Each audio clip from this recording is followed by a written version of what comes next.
nakikita ko nga yellow-yellow diyan, te. Bakit? Kasi alagang Yandi tayo, eh. Oh, ganyan siya. Comment ni sir, bagay daw ito sa may mga braces, etong toothpaste na 'to na 1,460 ppm fluoride.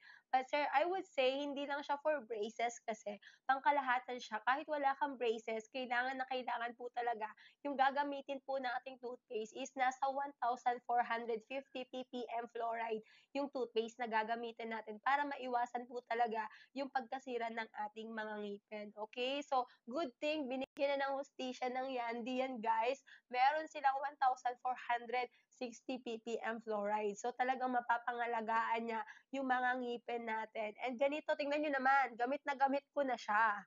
'Di ba? Paubos na nga siya eh. Yandi, baka naman.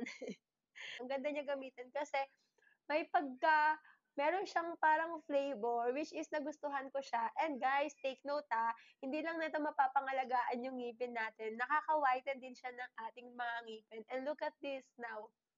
Ito na yung lagi yung ginagamit. Actually, una, bumili ako yung maliit, yung pang travel friendly, pero naubos na. So, bumili na ako ng malaki and eto, paubos na 'to. Okay? So, guys, kung gusto niyo ng ganito, gusto niyo pangalagaan yung ngipin ninyo, kahit may braces ka man o wala, dito ka.